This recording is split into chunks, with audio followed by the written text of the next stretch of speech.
In Power Book Force, Tommy's closest friend in the game has been Diamond Sampson. He connected with Diamond soon after arriving in Chicago and formed an alliance with him before ultimately becoming his business partner at the end of the first season and the beginning of the second. But the game has started to mess up the relationship between Diamond and Tommy as well, potentially turning friends into enemies.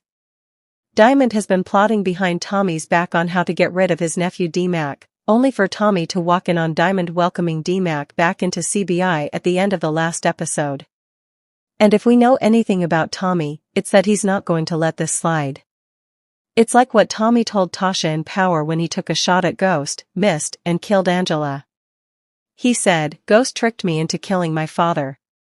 If you think I'm going to let something like that slide, then you don't know who I am." And we can say the same thing about Tommy and Diamond with this whole D-Mac situation. The more Tommy finds out about what's been going on, the less likely he is to let it slide, even if he keeps working with Diamond for now to keep the peace. At this point, Tommy already has a long list of enemies, including Roberto Ortega, Miguel Garcia, and none other than the U.S. Attorney herself, Stacey Marks, who has a vendetta against Tommy Egan. Tommy and Stacey already had a face-to-face run-in when Stacey confronted him and accused him of killing Agent Vargas. Tommy also knows Stacey is using Vic Flynn to get information on him. So Tommy told Vic to get information on Stacey in return, to find her weakness and something Tommy could use. When Vic told him he overheard that Stacey was running for mayor, Tommy said he always wanted a mayor in his pocket, because anyone with that much ambition is easy to manipulate. That was the first clue that Tommy planned to flip Stacey Marks eventually.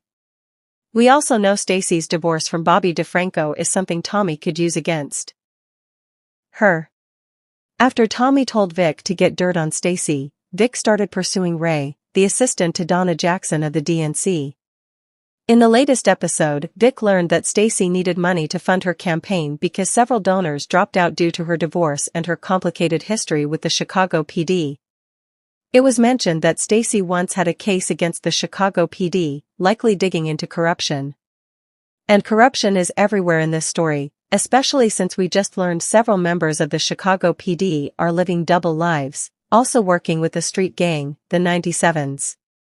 After learning Stacey needed money, Vic suggested to Tommy that he could become Stacey's biggest contributor. We didn't hear Tommy's reaction yet, because Vic said this over voicemail. But considering Tommy's growing list of enemies, he might need a friend in high places. With the addition of Ortega and Miguel, and with Tommy and Diamond inevitably drifting apart, it's only a matter of time before Tommy makes his next strategic move. A common misconception about Tommy is that he would never snitch. But Tommy's idea of snitching changed in Power Season 5 when he talked to his father Tony Teresi. Teresi regretted not informing on Vincent and the mob. When Tommy said Teresi regretted not ratting, Teresi told him, "A rat is only a rat if he rats on somebody he should be loyal to. If you inform on somebody you don't care about to advance your own cause, that's just business." And Ghost understood that better than anybody, even using it to frame or set people up. Right after that conversation, Tommy went to Angela's apartment asking for the tracker she removed from his car and agreed to help her set up Dre and the Jimenez by planting the tracker on Dre's car. He told Angela, "I've got a problem, and my problem is your problem. I'm thinking maybe I can help you to help me." We saw Tommy use that same mindset again when he used Vic Flynn snitching to set up Ortega, Murkovic, and Claudia Flynn, getting them all arrested. Both times Tommy essentially snitched without ever signing a single piece of paperwork. Even back in early Power, when Tommy was in custody and thought Ghost set him up, he was seconds away from snitching on Ghost and Angela before his case was dismissed. So with that history in mind, it's very possible that Tommy could team up with Stacey Marks, not out of loyalty, but out of strategy. Partnering with Stacey could help Tommy remove his enemies while keeping his own hands clean.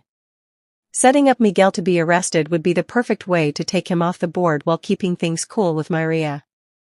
And the same goes for Ortega. Convicting Ortega is exactly what Stacey needs to win the election.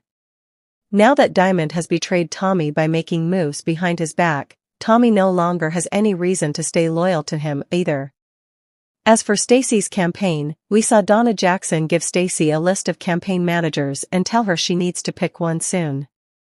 This is where Ramona Garrity could return to the Power universe. She's the most likely candidate to become Stacey's campaign manager, especially since Courtney Kemp once teased an OG Power character returning. Ramona is the first OG character whose return has actually been hinted at. Of course, fans are also waiting for Ghost and Tarek to return, but if they do, it'll be toward the end of the season. Ramona, on the other hand, could come back right now and fit directly into the mayoral storyline.